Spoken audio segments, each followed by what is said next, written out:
내가 다른 사람보다 인간적으로, 인격적으로 우위에 있다고 과연 어느 누가 확언할 수 있을까요?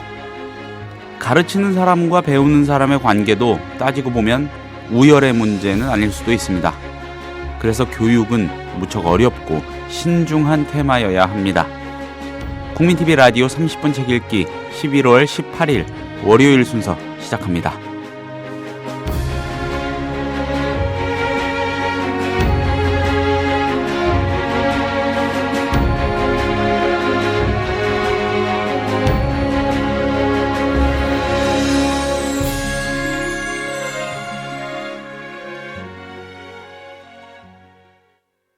여러분 안녕하세요. 30분 책 읽기 김효진 PD입니다. 월요일 출발 다들 잘 하셨는지 또 잘 하고 계신지 모르겠습니다. 아무리 노력해도 적응이 잘 안 되는 요일 월요일이 다시 돌아왔습니다. 힘내시고요. 뾰족한 수는 없지 않겠습니까? 오늘은 이윤호의 고전 읽기가 진행이 됩니다. 스웨덴의 학자 엘렌 케이의 어린이의 세기라는 책으로 얘기를 들려주신다고 합니다. 교육 철학서 정도라고 하면 될 것 같습니다. 지식을 만드는 지식, 지만지 출판사가 냈고요. 잠시 뒤에 시작해 보겠습니다.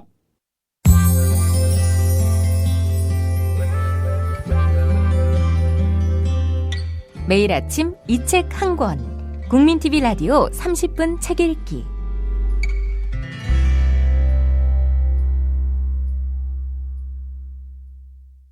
선생님 안녕하세요.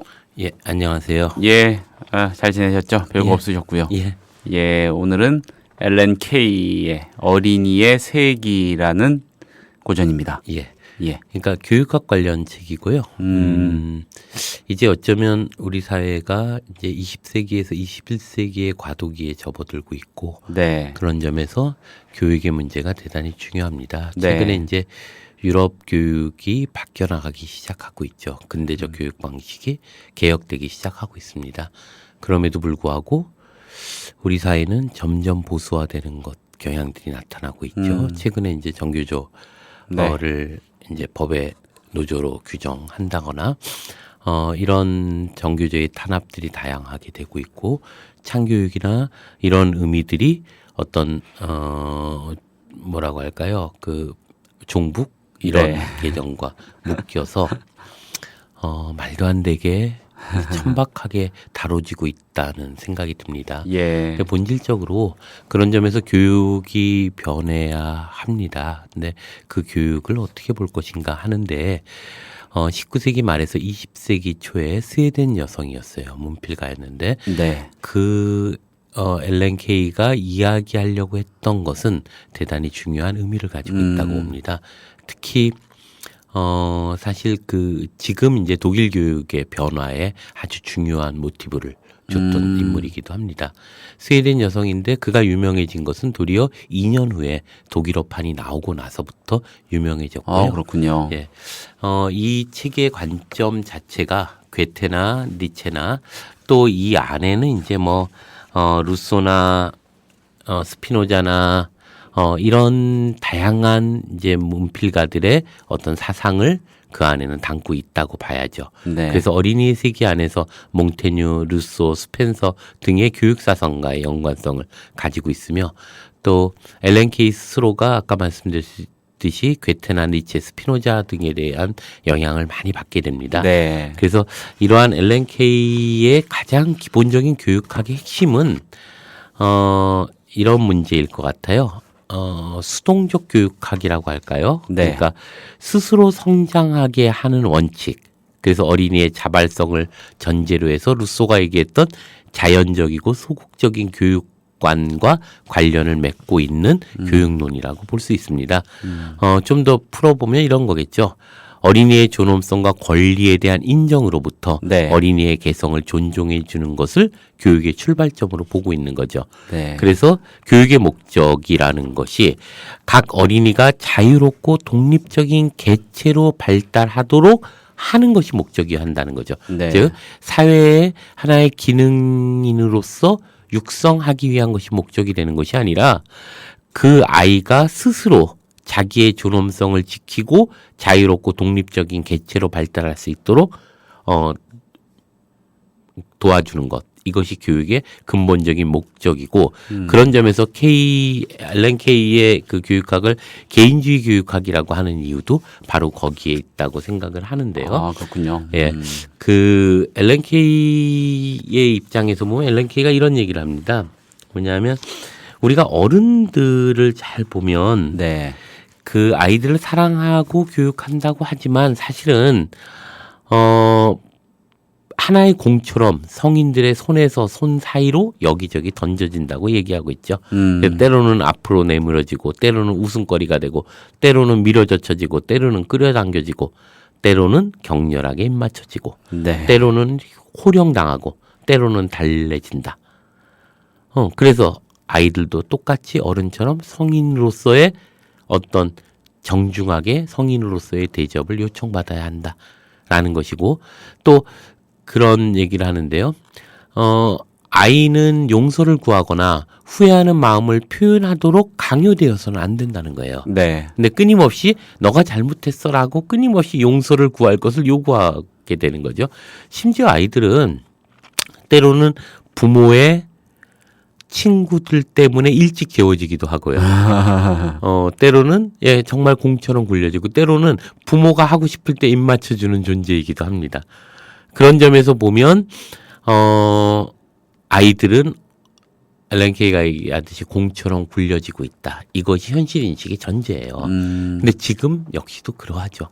그러네요. 그래서 아이들은 감정을 지니거나 지니지 않는 것, 이 모든 것은 아이들의 권리이고 아이들 스스로가 선택할 수 있는 것이어야 한다. 이것이 이제 앨런 케이가 얘기하는 거고요. 그래서 스스로 성장하게 함의 교육 원칙의 근거에서 그러기에 당연히 체벌은 당연히 거부되어야 한다라고 주장하게 됩니다. 이 체벌에 대해서는 독특한 관점에서 얘기하고 있어요. 네. 이 체벌을 얘기하는 걸 보면 아주 재밌는데요. 그 체벌이 사실은 뭐라고 할까요? 아이들을 이렇게 버릇 가르쳐 준다고 체벌을 하지만 그렇죠. 그것은 결코 그렇지 않다고 얘기합니다. 예를 들면 신체적 벌은 겁장이를 더욱 비겁하게 만들고 고집장이를 더욱 고집스럽게 만들고 냉혹한 사람을 더욱 냉혹하게 만들다고 앨런 케이는 얘기합니다. 그것은 증오와 두려움을 강화시키는 건데요. 예를 들면 이런 거죠. 체벌을 가져오는 가장 잦은 동기들 중에 하나가 불순종인데요. 그러나 불순종이라고 부르는 것은 대부분의 경우에는 단지 두려움이나 무능력을 의미하는 거죠. 예컨대 어린이가 반복해서 틀린 대답을 하면 체벌로 위협을 가합니다. 어린이는 바로 정답을 말할 수 없다는 두려움 때문에 틀린 답을 반복하는 것이고 결국 체벌을 받고 나서야 아이들은 올바른 답을 말하게 됩니다. 이때 교육자는 어린이의 고집을 꺾었다고 의기양양하고 버릇을 고쳤다고 얘기하지만 네. 그런데 무슨 일이 일어났을까? 그 어린이는 단지 더 큰 두려움 때문에 더욱 긴장해서 생각한 것뿐이고 순간적으로 힘이 증대되었을 뿐이죠. 아마도 다음 날 그 아이는 또 틀린 답을 말할 것이라는 거죠.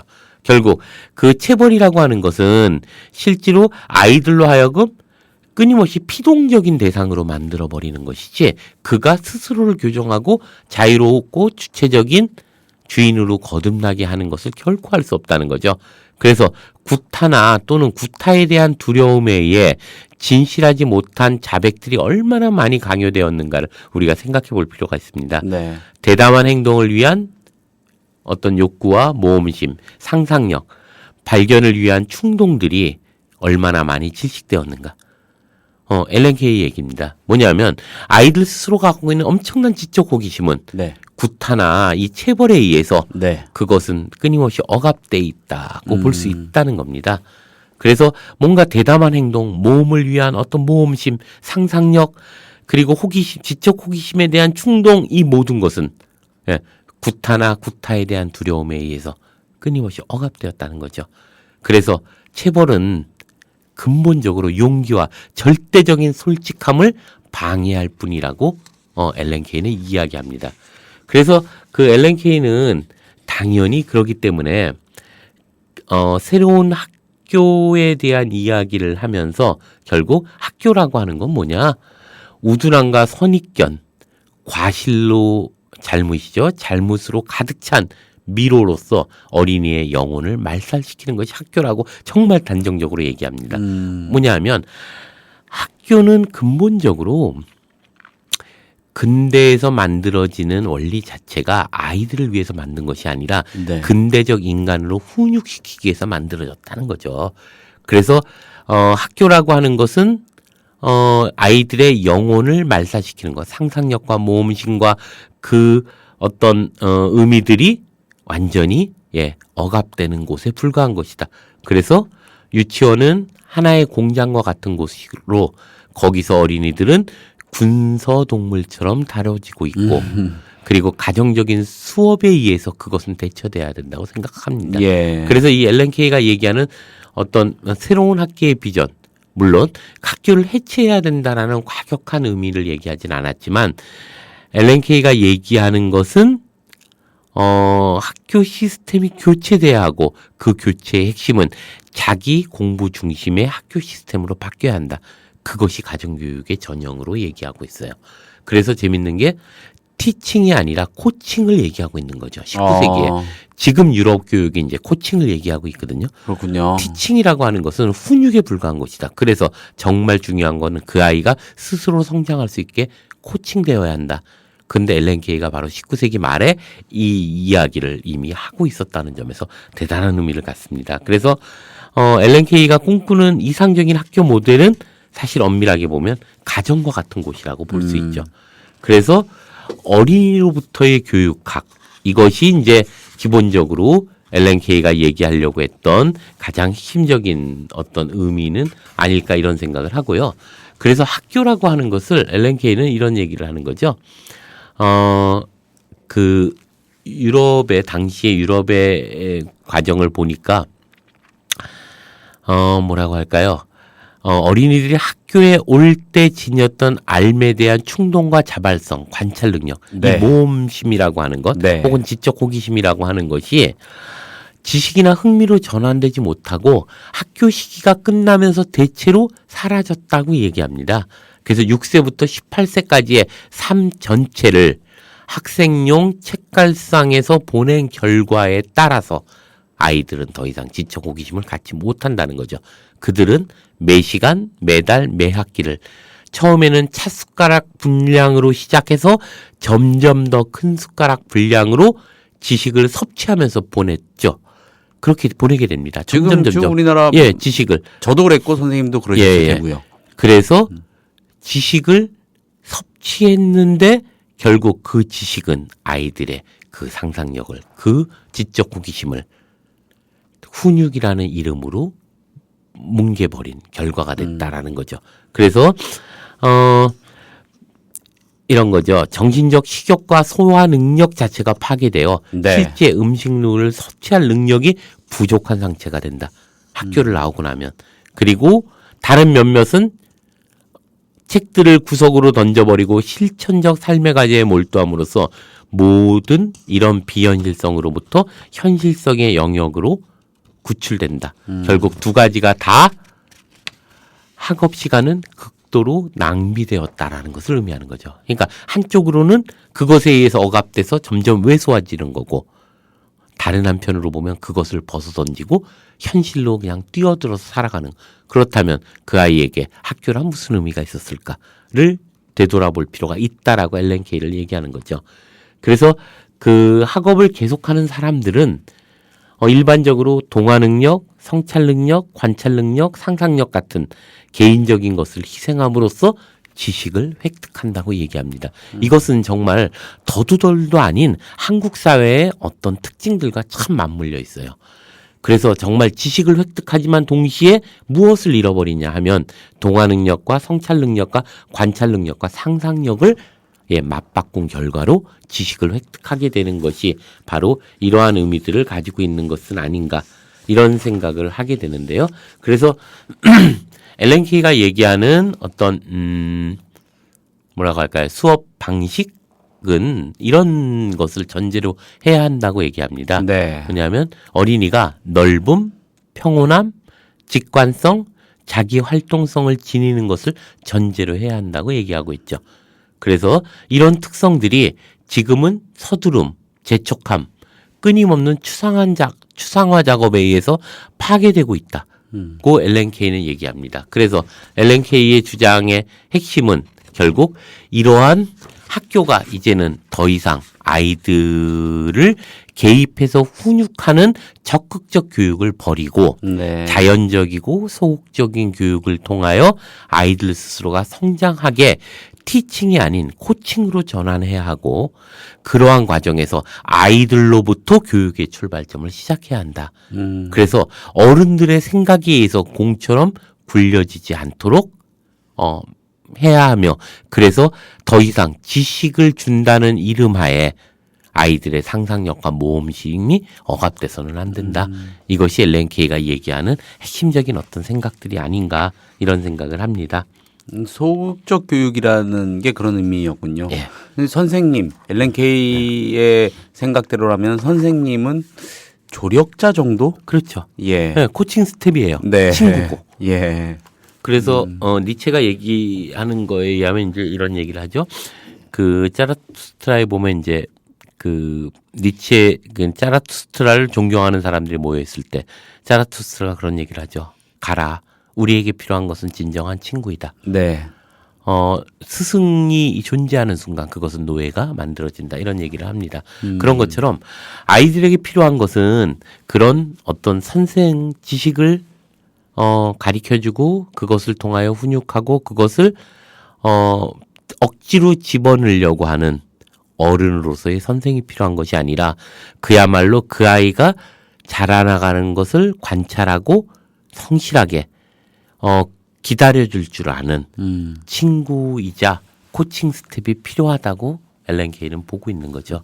그 선생과 제자, 학생의 역할, 바람직한 역할보다는요, 선생과 학생의 관계, 예, 아주 엄중해야 된다는 그런 관습적인 그거에 너무 치중해 있는 것 같기도 하고요. 그 여담입니다만은 선생님, 제가 만약에 그 체벌 얻어맞아가지고 공부를 더 잘 열심히 하게 됐다면은 저는 아마 세계적인 석학이 됐을 것 같습니다. 예. 이런 거죠. 그러니까 예. 체벌을 통해서 사람이 변한다는 것은 진정으로 변하는 것이 아니라 그렇죠. 노예가 된다는 것을 의미한다는 거예요. 앨런 케이는. 그래서 앨런 케이는 어떤 방식으로든 네.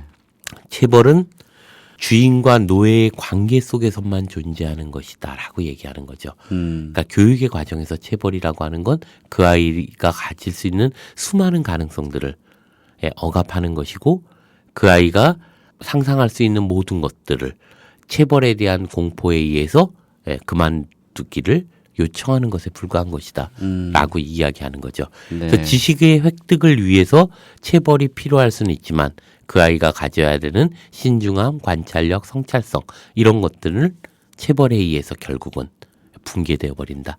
이런 얘기를 하는 거죠. 그래서 학교 교육이라고 하는 것은 본디 훈육을 위한 교육이기 때문에 학교 교육이라는 것이 아이들 스스로가 성장하게 하는 것이 아니라는 거거든요.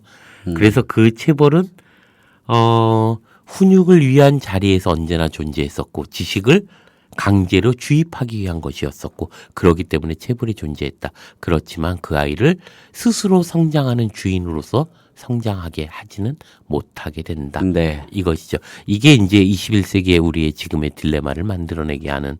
그래서 교육이 변하는 근본은 바로 이 문제에 대한 고민들. 즉 아이들이 스스로 주인됨으로 자율적이고 자발적으로 스스로 성장하게 하는 환경을 어떻게 조성해 줄 것인가.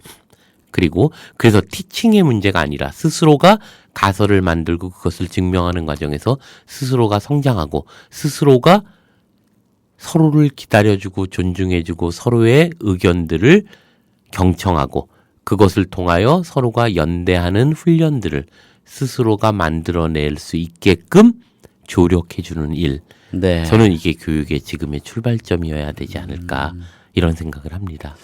그 앨런 케이는 체벌을 어떻게 규정했을지는 모르겠습니다만은 특히 뭐 우리나라 동양권에서 좀 그런 경향이 더 짙겠죠. 그렇죠. 매를 가지고 몸을 때리는. 그게 일본의 네. 군국주의 전통이기도 하죠. 네, 뭐 그전에 체벌이 없었던 건 아니죠. 우리가 종아리도 맞았고 옛날에 서당에서. 그렇지만 그게 아니라 선생님의 권위를 통하여 폭력적으로 존재했던 근대식 교육의 출발은 결국 군국주의의 결과하고 맞물려 있다고 생각을 합니다. 옛날에 서당에서 맞았던 회초리의 문제는 그거하고는 조금 다른 의미를 갖지 않았을까 이런 생각도 하는데요. 지금의 이제 절대 권력으로서의 교사. 네. 물론 지금 그것도 붕괴되고 있지만요. 그래서 교사는 아이를 자기의 판단에 의해서 체벌할 수 있다라고 얘기하는 사랑의 매에 대해서 우리가 한 번쯤 생각해 볼 필요가 있을 것 같다는 생각을 합니다. 그 엘렌 케이의 이 책을 가지고 체벌에 관한 논의로 좁혀서 이야기를 나누면은 조금 아쉬울 수도 있겠지만은 그만큼 그 교육에 있어서 체벌이 상징하는 바가 네. 크다는 거겠고요. 그렇죠. 그래서 수많은 진보적인 교육 정책가들이나 좀 결정권을 가진 사람들은 이 체벌 제도에 대한 고민을 늘 하고 그 화두를 던지는 거 아닌가도 싶습니다. 예, 맞습니다. 예. 그래서 체벌 금지 이거는 우리가 이제 아이들을 스스로 주인되게 성장하도록 돕는 일에서는 가장 첫 번째 지켜야 될 어떤 의미는 아닐까 이런 생각도 하는데요. 이런 논의를 하는 데다가 되고요. 그 어른이 선생이 학생 때릴 수도 있는 거지. 맞고 자라는 거지. 교권이 무너진다. 네. 요렇게 대응하기 시작하면 참 할 말 없습니다. 맞습니다. 예, 그리고 사람이 사람을 때리지 못하게 하자는데 더 무슨 논의가 필요할까 싶기도 하고요. 그 효용을 따지고 봐도 별로 그렇게 필요한 일은 아닌 것 같고요. 예, 그럼요. 예. 효용도 효용이지만 거기에는 전제되는 게 뭐라고 할까요? 권력과 타자 네. 다른 게 전제되는 거거든요. 수평적인 관계가 아니고 우리가 길 가면서 어떤 사람을 자꾸 그냥 팬다는 게 있을 수 없는 거잖아요. 그렇죠. 근데 아이는 그럴 수 있다고 생각하는 방식. 내가 옳기 예. 때문에 예. 나에게 그 모류성을 전제로 하고 있기 때문에 아이는 팰 수 있다고 생각하는 거야말로 저는 이것이 야만의 어떤 의미는 아닐까 이런 생각도 합니다. 선생님이 매를 들고 휘두르면은요. 예. 대부분의 학생들은 그랬을 겁니다.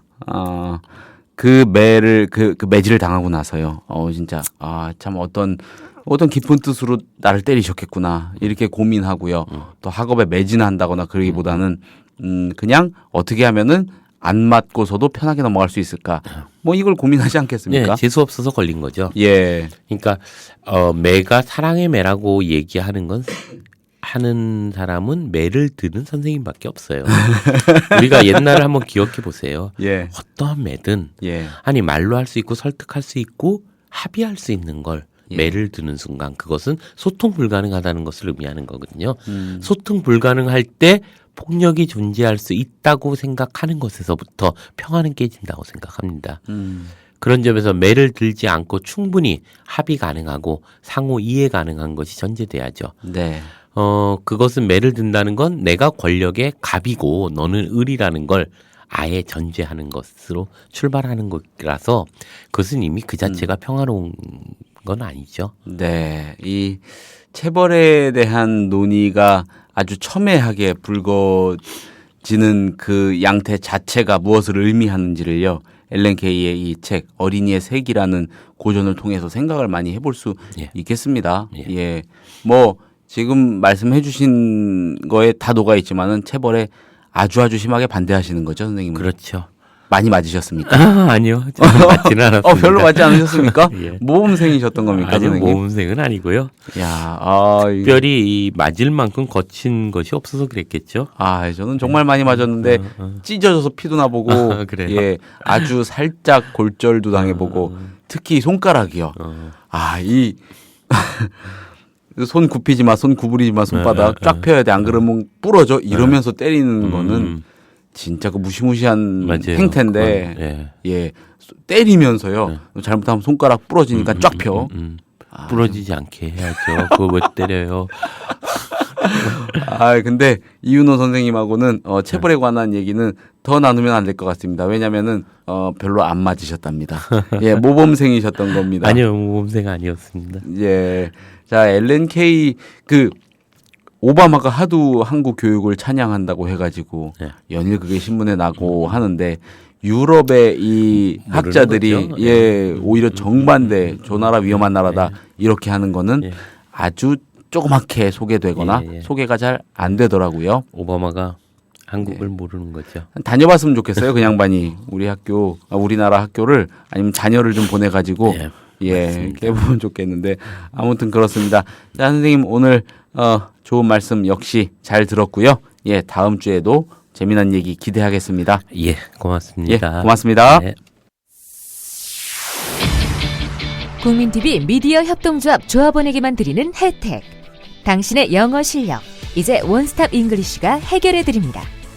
창의적이고 뛰어난 발성의 영어회화 학습 사이트 원스톱 잉글리쉬. 영어 표현을 암기시켜주는 동영상과 상황별, 주제별, 문법 패턴 표현을 검색하고 듣고 영작도 할 수 있는 영어 학습 포탈 원스톱 잉글리쉬. 주소창에 onestopeng.com. 국민TV 조합원이 되시면 영어학습 콘텐츠를 3개월간 무료로 이용할 수 있는 혜택을 드립니다. 자세한 내용은 국민TV 홈페이지를 참고해주세요.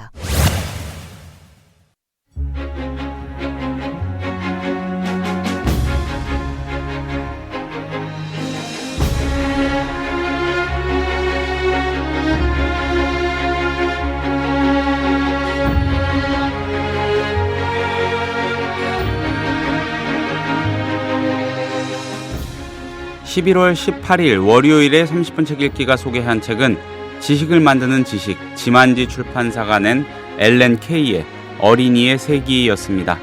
사람이 사람을 가르친다는 것은 자칫 굉장히 위험한 일일 수도 있다는 것을 생각해 볼 필요가 있겠습니다. 월요일 가뿐하게 넘기시길 바랍니다. 힘내시고요. 저는 내일 같은 시간에 다시 인사드리겠습니다. 고맙습니다.